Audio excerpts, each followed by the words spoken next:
dichosas noches. Bienvenidos a esta hora de palabras que cada sábado se abre aquí en la pantalla de Canal 22. Bienvenidos a este programa que hoy se transmite desde uno de los 38.094 metros cuadrados que conforman esta biblioteca. Y seremos 4 de los casi 2 millones de visitantes que pasean por estos pasillos entre los libros cada año. Nos encontramos en la Biblioteca Vasconcelos, donde un día más, un sábado más, este año nos unimos a los festejos de su 10º aniversario. Gracias a todos los que nos ven en casa, gracias a la biblioteca por recibirnos hoy, a su director, Daniel Goldin, a todos los que se han acercado hoy debajo de esta ballena desafiando su hambre esta noche, y gracias a todos los que nos siguen desde casa. Empezamos ya y solo falta que se presenten mis compañeros. En 1921, cuando estaba escribiendo La suave patria, Ramón López Velarde dijo que la patria no es una realidad histórica o política, sino íntima. En junio de ese mismo año, el mismo mes en que iba a morir el poeta, la revista El Maestro, que era impulsada por José Vasconcelos, publicó por vez primera La suave patria. Digamos tan solo: patria, tu superficie es el maíz, tus minas el palacio del rey de oros, y tu cielo las garzas en desliz y el relámpago verde de los loros. El niño Dios te escrituró un establo y los veneros de petróleo el diablo. Tu barro suena a plata y en tu puño su sonora miseria es alcancía. Por las madrugadas del terruño, en calles como espejos se vacía el santo olor de la panadería. Al triste y al feliz dices que sí, que en tu lengua de amor prueben de ti la picadura del ajonjolí. Palabras de Ramón López Velarde. Yo soy Pablo Boullosa. Buenas noches.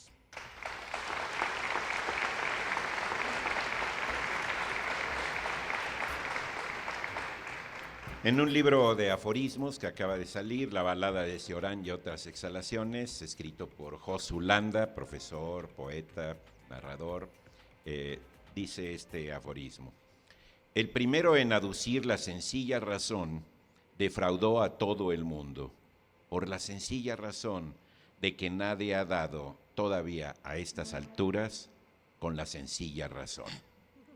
Yo soy Eduardo Casar.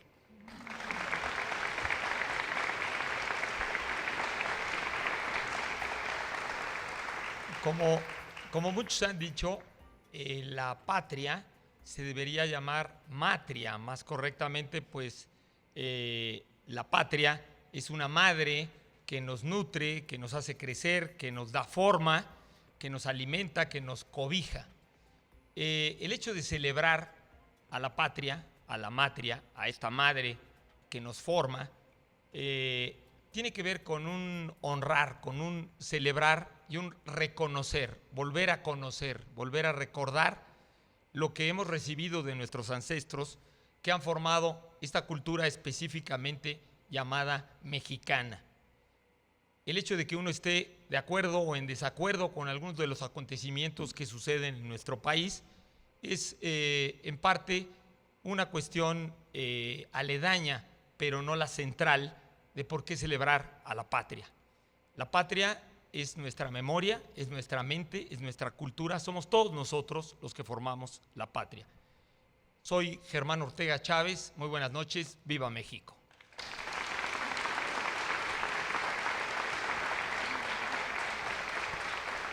Si ustedes no han venido nunca a esta biblioteca, les invitamos enormemente a que lo hagan, porque además de ser un edificio hermoso, maravilloso, enorme, está plagado de una cantidad de ejemplares y de títulos que difícilmente pueden ser reunidos alguna vez todos juntos así, de una sola vez.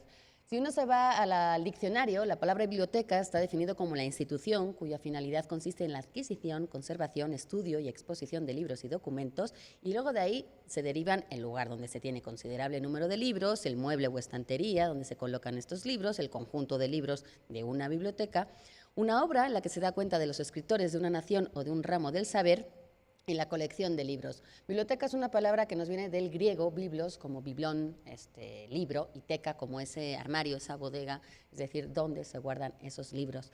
En el capítulo 6 del Quijote, de la primera parte de ese Quijote, Cervantes hacía buena cuenta de una de las bibliotecas que tenía su personaje principal, Alonso Quijano.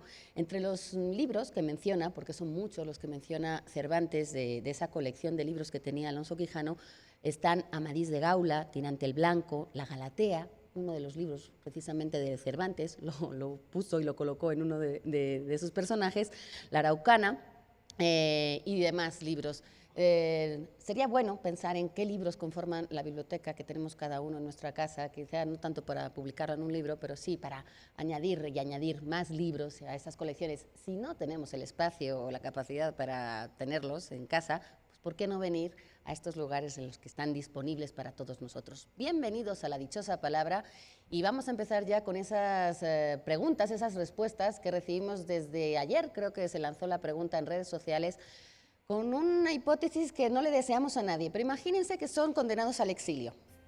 Es decir, que no pueden regresar, no es que se hayan ido un año a estudiar fuera de México, ni que se hayan ido de vacaciones prolongadas, no, están en el exilio. ¿Qué 3 cosas extrañarías más de tu patria? Y la gente se echó mucho por la comida y por un montón de cosas, pero ¿qué otras respuestas hemos recibido por acá? Mira, por ejemplo, Juan Sergio Flores dice lo de la comida es realmente el hambre que tiene la gente es impresionante, ¿eh? Yo revisando 4 hojas, la comida aparece todo el tiempo, ¿no? De veras, poquito de espíritu, ¿algún ingrediente gente. en concreto? Sí, Dice, las tortillas. la lo comida, mencionan. Canal 22 y mi familia. Yo sí entiendo por qué vaya a extrañar a mi familia, pero bueno, no sé, ¿no? ¿Quién más? Bueno, aquí yo quiero agradecer también a Alejandro González Alba y a José Daniel Salazar Ortiz, que nos dicen que lo que más extrañarían es a La Dichosa Palabra. Pues bueno, se los agradecemos mucho. Yo creo que está un poco exageradón porque lo pueden ver en YouTube en el extranjero. O sea que y a veces por internet incluso. Varios también dicen, además de la comida, se me hace simpático, hablan del sentido del humor del mexicano y la forma como nos reímos de nosotros mismos. Eso creo que también nos caracteriza. Eri Vega dice los cuadros de María Velasco, los colores de Rivera y los sabores del mole poblano. Él sí especifica muy bien qué comida va a extrañar. Ojalá no tengan que estar mucho tiempo sin estas cosas que se les hace muy extrañas, de extrañar fuera de su país. Pero nosotros aquí lo que no extrañamos son sus preguntas. Nos llegan y les somos muy agradecidos por la cantidad de preguntas que nos hacen llegar y que ya estamos deseando responder. Así que, ¿quién se lanza? Por ejemplo, aquí Maximiliano Mena Pérez, que por ahí anda, sí, ahí está. Dice, tañer y tocar, ¿cuál es su origen? ¿Por qué son sinónimos? ¿Y por qué no podemos salir por la tocante y sí por la tangente? Muy buena pregunta, don Maximiliano. Efectivamente, bueno, son sinónimos, más o menos, vienen de tangere, de tocar. Lo que sucede siempre con los sinónimos es precisamente que ninguno lo es por completo. Siempre hay algún leve matiz. Por ejemplo, tañer o tañir, bueno, ahorita es un verbo que se usa mucho para las campanas, ¿no? Para instrumentos musicales, el tañido de la flauta, el arpa, ¿sí? Porque implica un como rasgueo más leve, ¿no? Que tocar, ¿sí? Tocar a mí me suena más de percusión, ¿sí? Hay verbos que, como dice Pablo, la otra vez lo decías, es como mucho desperdicio de verbo para tan poquito sustantivo. Por ejemplo, el verbo tremolar, pues nada más la bandera es la que lo usa, ¿no? ¿Sí? Izar, tañer, bueno, para las campanas, ¿no? Bueno, y tocar. ¿Por qué no podemos salir por la tocante y sí por la tangente? Sí podemos salir por la tangente porque precisamente como su nombre lo indica, es tangente que nos permite salir con ella, ¿sí? En cambio, la tocante, pues no salimos con ella por ahorita la cosa del acoso está muy fuerte. Entonces es preferible reservarse. La cosa del acoso. La cosa del acoso está muy apresada, entonces hay que estar con mucho cuidado. Sí. Ahora, tangente es una recta que toca una curva, pero apenas la que toca. apenas Un la punto. toca. O sea, la diferencia, digamos, lo contrario que sería la secante, que es la recta que atraviesa. Es o que la, se es mete la en misma curva, ¿no? cuestión con la tocante y la, ¿verdad? Y Y la la secante. Sí. Hay un poema, por cierto, que se los recomiendo mucho, de León Felipe, que dice: y la tangente, señor arcipreste, el radio de la esfera que se curva y apenas se toca, el burro de la noria. Es realmente un poema, búsquenlo, pregúntenle a Dios Google dónde anda y seguramente se los va a mandar. Antes nada más los elegidos hablaban con Dios, ahora cualquiera ya nomás le pone ahí poema de la tangente de León Felipe y aparece. Sí. ¿Ibas a añadir algo? No, vamos a añadir la dichosa palabra, la definición de este sábado, que Venga. pretendemos que ustedes nos digan qué palabra estamos buscando esta noche para llevarse algunos de los libros que les vamos a presentar a continuación. Esta noche estamos buscando una palabra de origen náhuatl para referirnos al calzado, desde un rústico huarache hasta un zapato muy costoso, un genérico. Así que si ustedes saben qué palabra es, ¿se pueden llevar, Pablo? Entre otros ejemplares de esta maravilla, Cándido o el optimismo del gran e infatigable Voltaire. Además, es una cortesía de Penguin Random House y además viene acompañado de muchos de sus relatos más célebres como Micromegas o Sádic. Sin desperdicio. A leer. Y tenemos un libro no muy popular, pero realmente magnífico, de Juan Montalvo, que escribió los capítulos que se le olvidaron a Cervantes en otro libro. Es un escritor ecuatoriano. Se llama Las Catilinarias, Enciende Iberoamérica, de Conacult. Y de Arturo Souto Alabarca, en Bonilla Artigas Editores, Cuentos a deshora. Me da tiempo. Muy a la hora. ¿Alguna otra pregunta, Germán, del público? Bueno, nos pregunta Blanca Alicia Ramírez Macín, si no estoy leyendo mal, Ahí está. que por acá atrás está como en la quinta fila. Una pregunta que parece, pues, que a lo mejor no sería tan profunda o interesante, pero realmente lo es. ¿De dónde viene la palabra dragón y pues qué simboliza en la historia esta palabra? Lo curioso es que todos la conocemos, los niños la conocen muy bien, aparecen en las caricaturas, todo el mundo la conoce. Y la palabra dragón es una palabra de origen griego, tiene un origen indoeuropeo y se refiere en griego a mirada fija, a mirar de una forma fija. De hecho, la raíz draco quiere decir eso, ver de una forma fija. Por lo tanto, los griegos siempre tuvieron el sentido de que los reptiles, que justamente no tienen párpados, o los tienen de una manera muy distinta y el ojo está muy lleno, parece siempre que te están viendo de una manera muy inquisitorial, ¿no? Entonces, en este sentido, el dragón está relacionado desde la antigüedad con vigilar.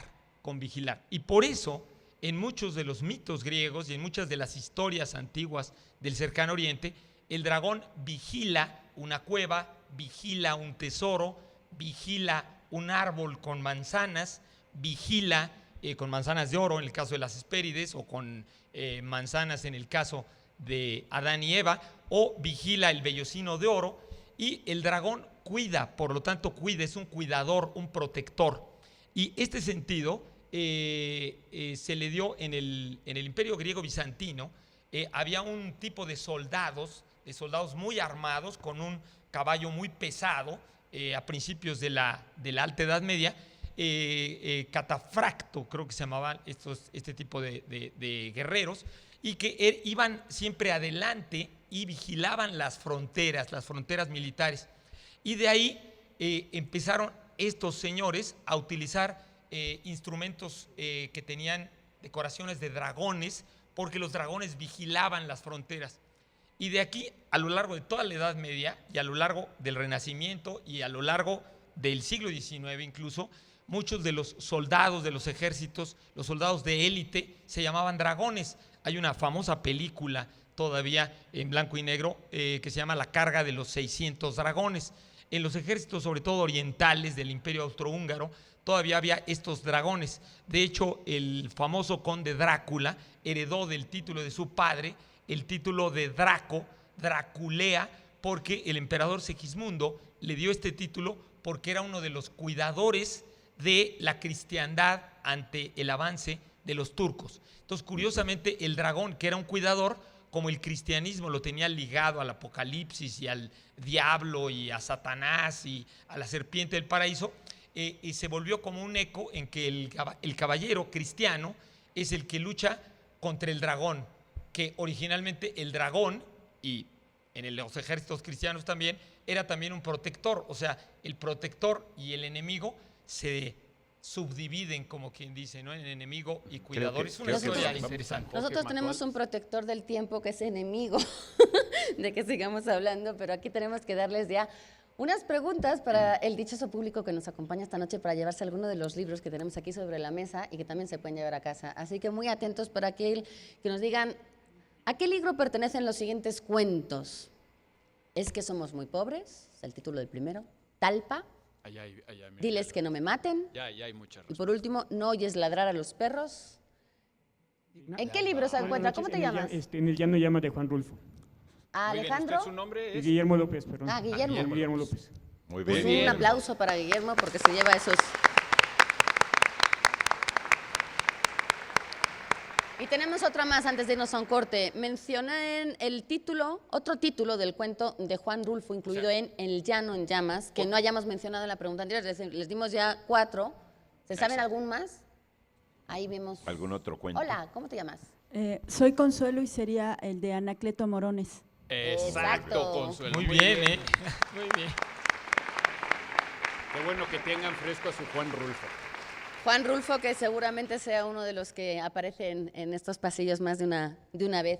Les queremos invitar, antes de irnos a un corte, a que nos acompañen el próximo sábado, porque la dichosa palabra va a estar, en este caso, transmitiendo desde el Archivo General de la Nación de México.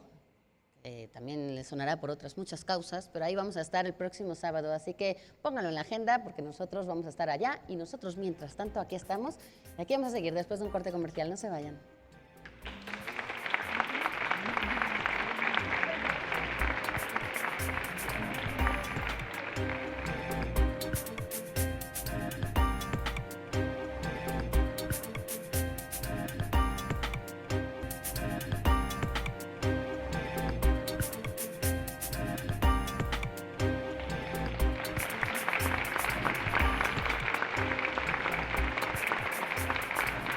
Continuamos esta transmisión especial desde la Biblioteca Vasconcelos en el norte de la Ciudad de México.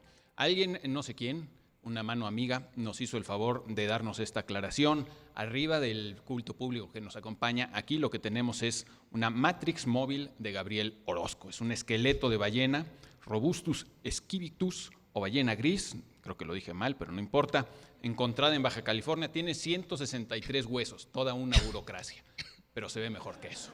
Cuéntenlo después de que termine el programa, porque se ponen ahora a contarlo, imagínate. Sí. No sé si terminaste, Germán, de hablar del dragón. San Jorge mató un dragón, decían que era uno de sus milagros comprobados, ¿no? Y luego la iglesia, al aceptar la inexistencia de los dragones, se llevó un poquito la santidad de San Jorge. Pero el 23 de abril lo seguimos. No, bueno, en el Concilio Vaticano II lo sacaron del santoral, igual que a San Cristóbal y a muchos otros santos, aunque después la iglesia corrigió y dijo que si le teníamos una gran devoción, que aunque no hubiera existido San Jorge ni San Cristóbal, otro santo seguramente tomaría la estafeta de nuestro rezo, ¿no? De nuestra intercesión.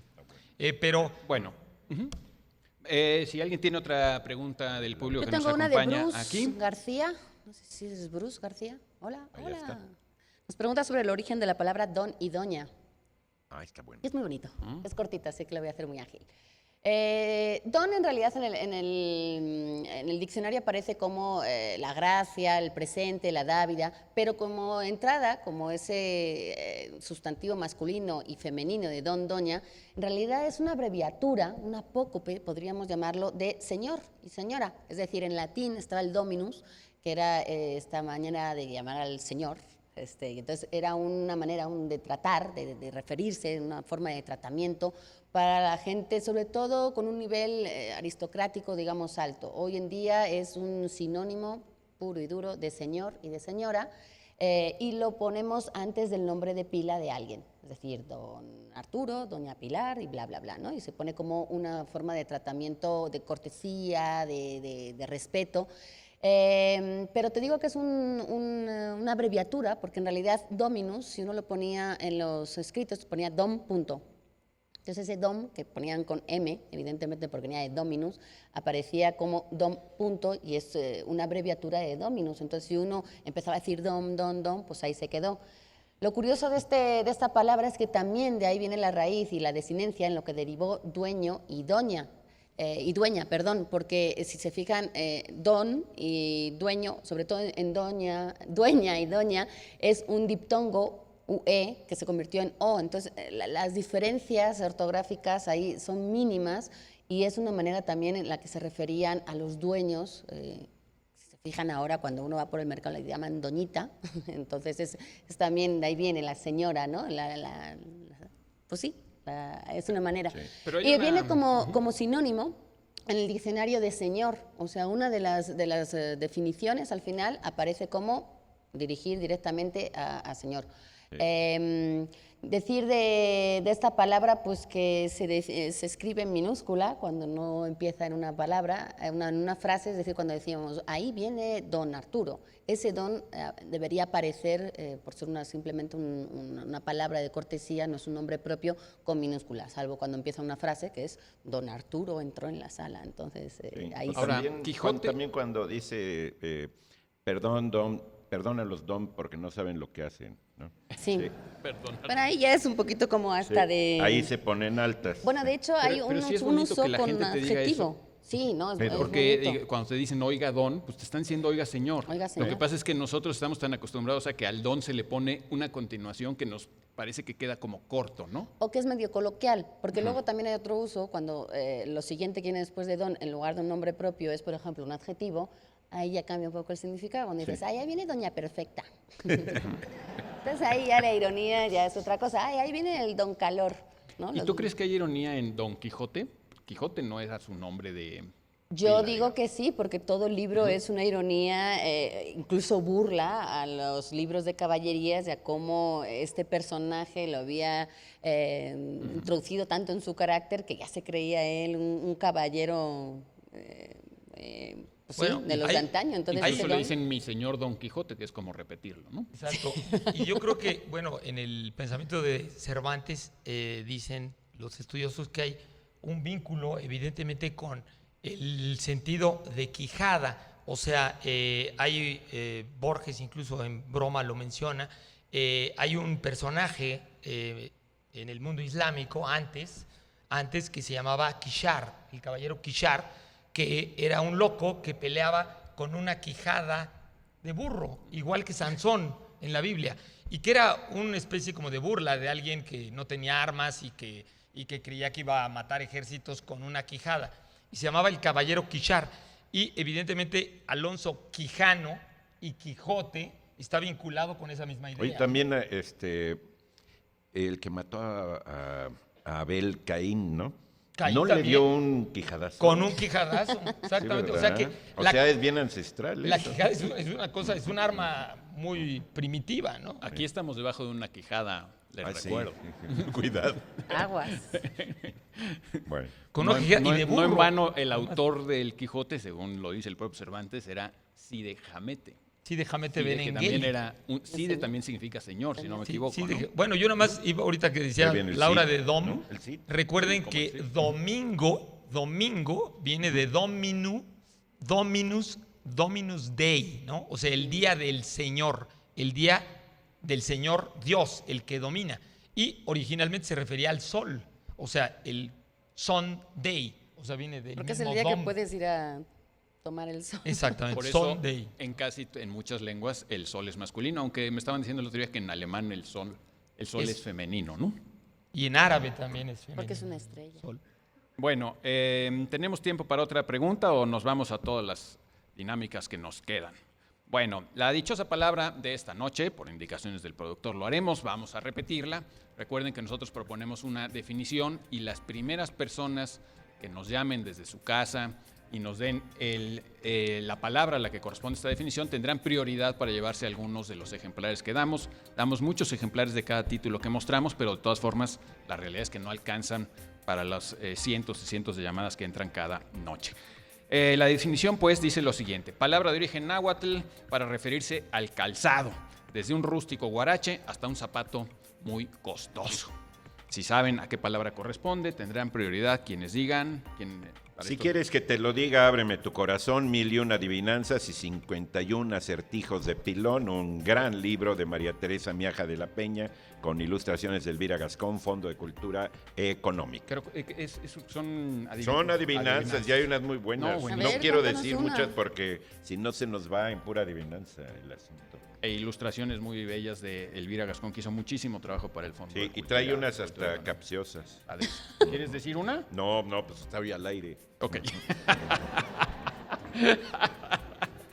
Bueno, que te portas y- siempre tan bien, además. Para ustedes, una extraordinaria edición de este libro, considerado por muchos como pornográfico, erótico, siniestro. Una maravilla de libro de D.H. Lawrence, El amante de Lady Chatterley, editorial Sexto Piso, con ilustraciones padrísimas de Romanticin y Andrei Lesiv. Muy bonito el libro, ¿eh? Entre lo romántico y lo erótico, aquí viene el diablo a visitar la Unión Soviética atea. Ese es el tema principal de esta obra de Mikhail Bulgakov, El maestro y Margarita, una de las principales obras de la literatura rusa del siglo XX. Una obra que además tuvo muchas versiones. La primera la quemó, el propio autor no le gustó y entonces la metió en un horno y la quemó. Y la versión final, la que conocemos, la terminó de escribir su mujer porque él murió antes de que se terminara de escribir. Este es El maestro y Margarita, Y de porque Alianza. no estaba tan seguro de quererla publicar en vida todavía. No, porque fue bastante perseguido su obra. Vamos ahora a ofrecer... Ah, y también les quiero invitar, perdón, igual que Eric se acercó aquí a que van a Enredados. Enredados se vuelve a presentar este jueves en el Centro Cultural Elena Garro. Ahí vamos a estar a las 7 de la tarde con Toño Malpica, con el Cha y con bastantes sorpresas. Así que si ustedes se quieren acercar, además el lugar es precioso y si quieren enredarse de nuevamente con las letras, pues ahí vamos a estar este jueves 22 a las 7 de la noche. Ahí a media cuadra de la Plaza de la Conchita en Coyoacán. Padrísimo. Exactamente, Se va a ir padrísimo. muy bien, como siempre. Para las personas que respondan aquí en la Biblioteca Vasconcelos al par de preguntas que vamos a formular, tenemos entre otros libros como este, La serpiente carnívora, hablando de reptiles, 14 poetas surrealistas portugueses y muchos otros que se ha conseguido aquí la producción. Ok, preguntas al público. Atención, atención. ¿Quién es el autor del siguiente poema? No amo mi patria.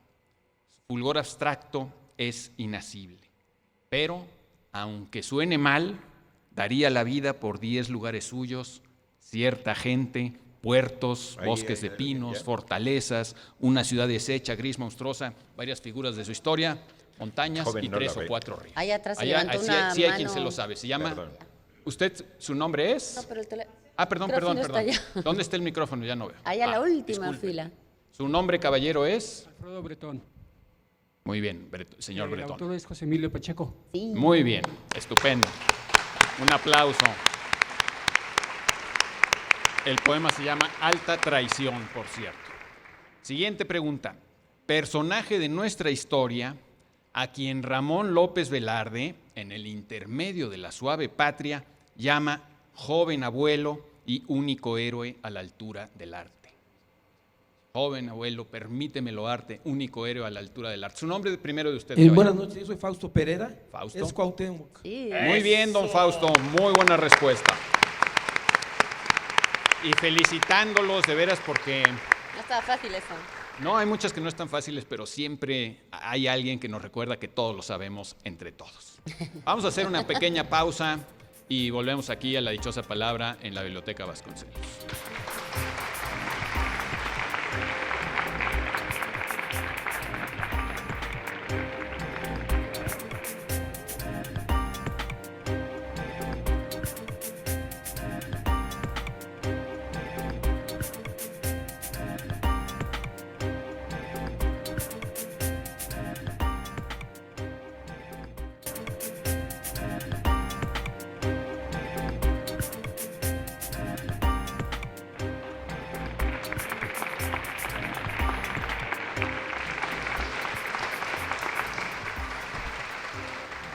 Seguimos aquí transmitiendo la dichosa palabra en vivo, como lo demuestra todos los que están aquí, que se ven muy vivos, excepto la ballena, ¿no? Estamos aquí.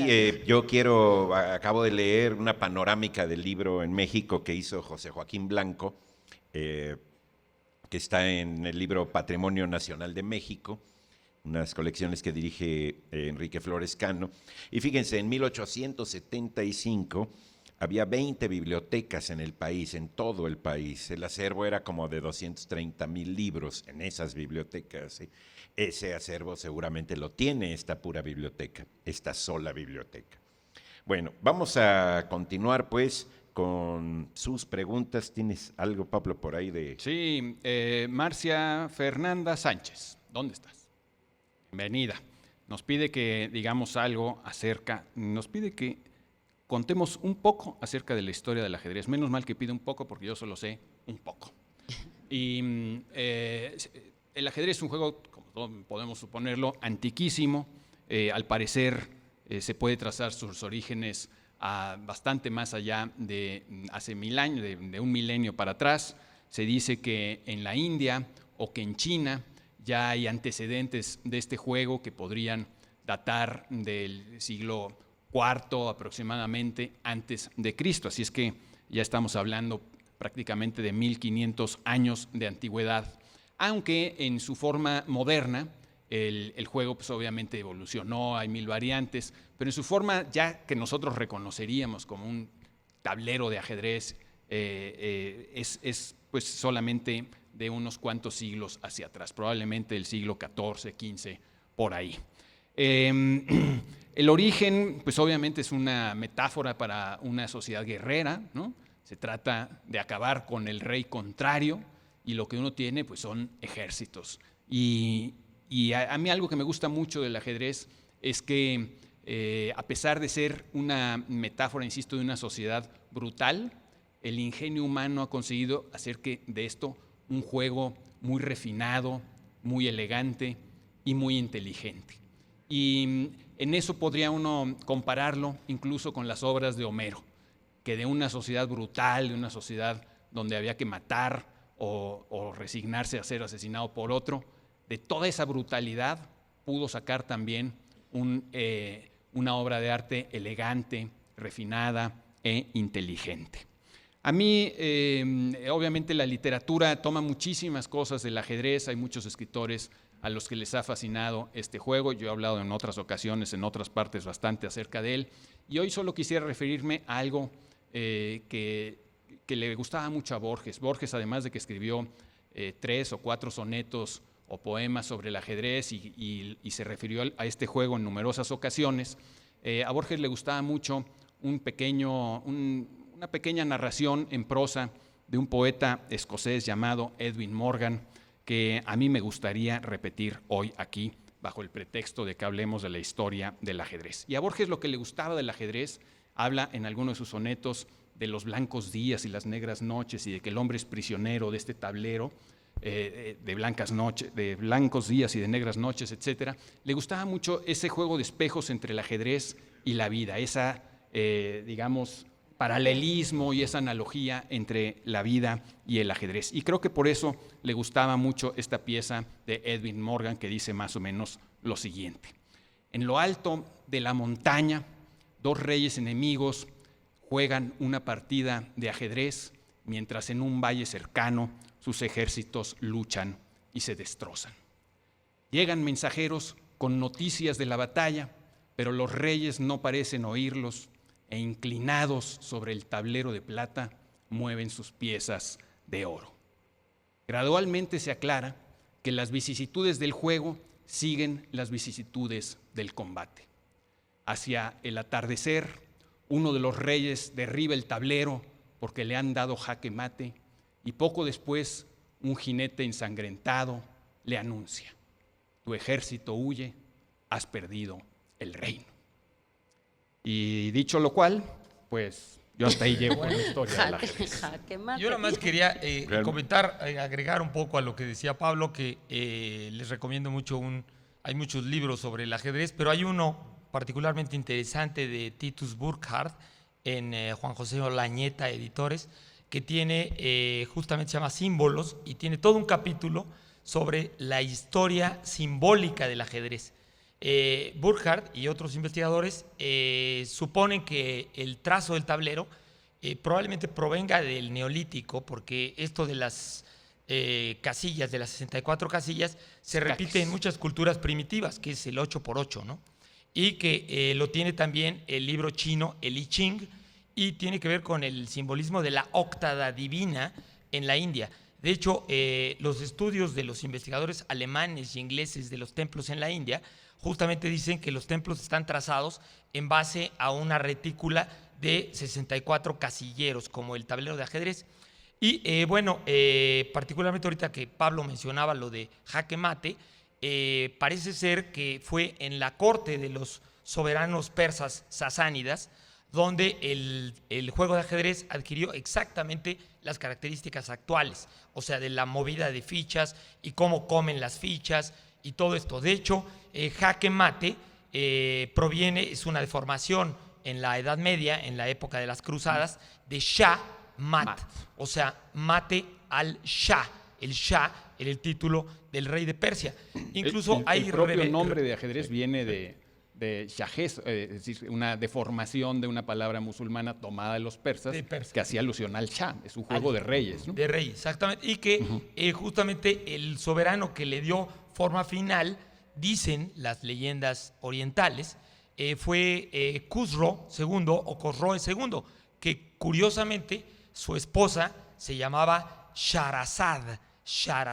Y los cuentos de las Mil y Una Noches fueron construidos en parte en base a los cuentos que fueron recopilados en la corte de este soberano, que es uno de los últimos soberanos sasánidas, poco antes de la caída del imperio persa, bajo el avance del Islam y de los guerreros musulmanes. Ahora, algo curioso acerca del rey y la reina es que, aunque el juego se trata de tomar prisionero al rey o de matar al rey y pierdes cuando matan a tu rey, en realidad la pieza más poderosa por mucho es la reina, es la que tiene capacidad de mover, de maniobrar, y en cambio el rey es infinitamente torpe. Por eso y lento. Borges dice, tenue rey, encarnizada reina, peón ladino, porque avanza así. Come chueco. Sí. Es lo que en la idiosincrasia mexicana se ha reflejado con la frase, quítate tú para ponerme yo.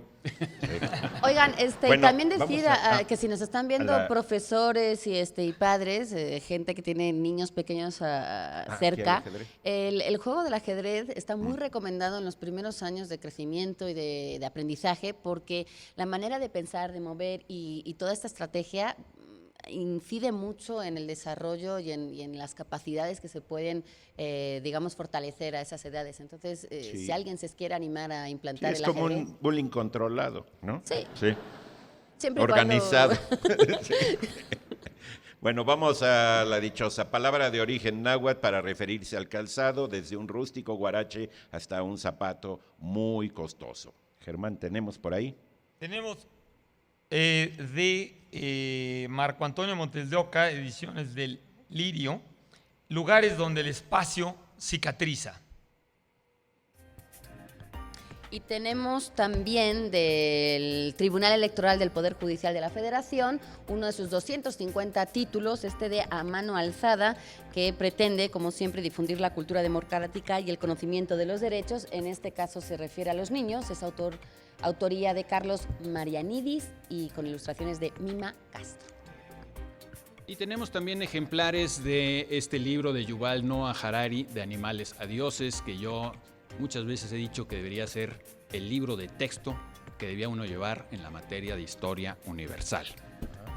Y tenemos como por cortesía, por cierto, de El Péndulo, un estupendo lugar para leer y tomarse un buen café por ahí. También tenemos ejemplares de la revista Este País, que no es por nada, pero este último número nuestro número más reciente nos quedó muy bonito y tiene un cuento estupendo de Ana Mari Gomis, una columna nueva de Antonio Calera Grobet y muchas otras cosas que les interesarán. Bueno, vamos a preguntarle a nuestro culto público que nos acompaña aquí en la Vasconcelos el nombre de la novela de Jorge Ibargüengoitia que trata de la conspiración de la independencia. varias manos. Es David, la respuesta es cuentos mexicanos en salsa verde. No. ¿No? A ver, otro. Acá hay más. Cuentos mexicanos Aquí hay en más. salsa. Pero ese verde, también es un lo buen recomendamos título, para vamos leer. A ver. Carlos Chávez, Los Pasos de López. Los Eso, Pasos de López. mero. Y bueno, también queremos saber si ustedes saben el nombre del autor de los siguientes cuentos. La verdad os digo, en verdad os digo, el discípulo, el prodigioso miligramo, hizo bien mientras vivió, carta a un zapatero que compuso mal unos zapatos. Aquí ya hay mano alzada, como dice el libro. ¿Eh? Pascual Hernández sería Juan José Arreola. Juan Muy José bien. Arreola, efectivamente. La próxima semana vamos a transmitir desde el Archivo General de la Nación, el antiguo Palacio de Lecumberri. Nos van a entambar allá. Ingeniero Eduardo Molina, los esperamos. Volvemos.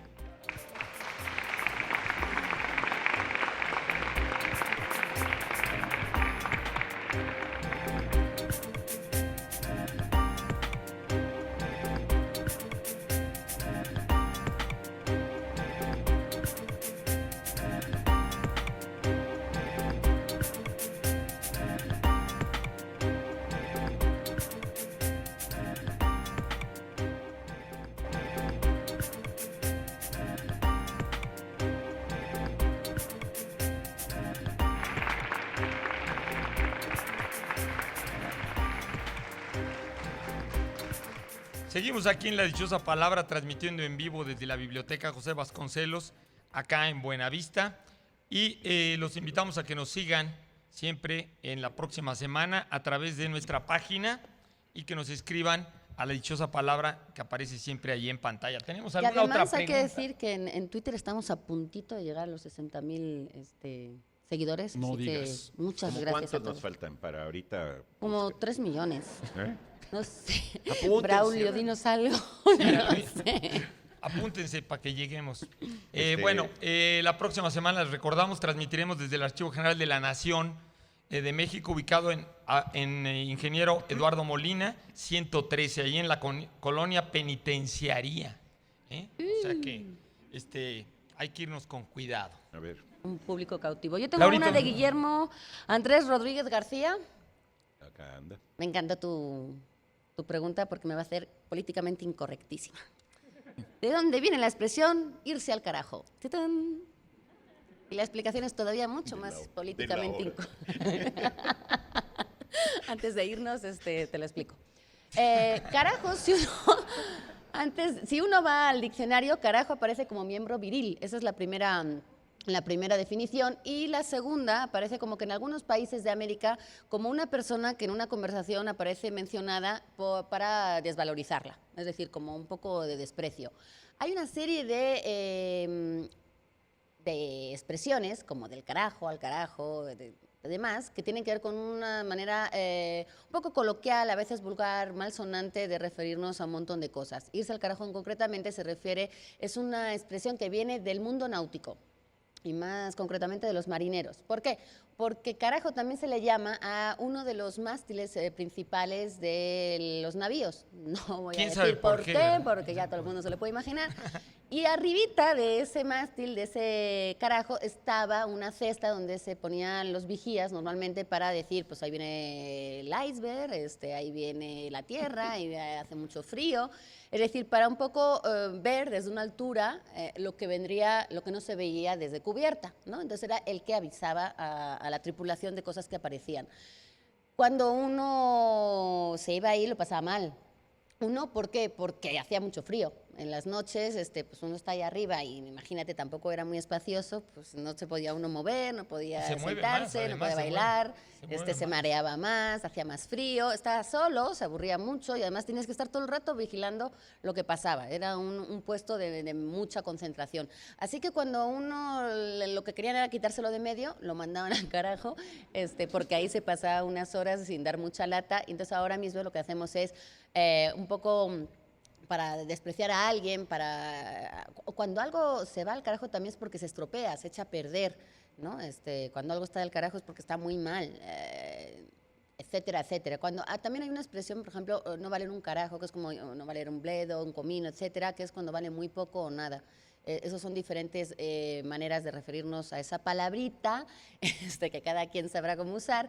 Y etimológicamente hay muchas dudas sobre su origen, es decir, no se han puesto todavía de acuerdo en de dónde puede venir esa palabra, pero sí se sabe que, por ejemplo, en catalán, en portugués y en muchas lenguas romances, su nombre, su ortografía es muy parecida.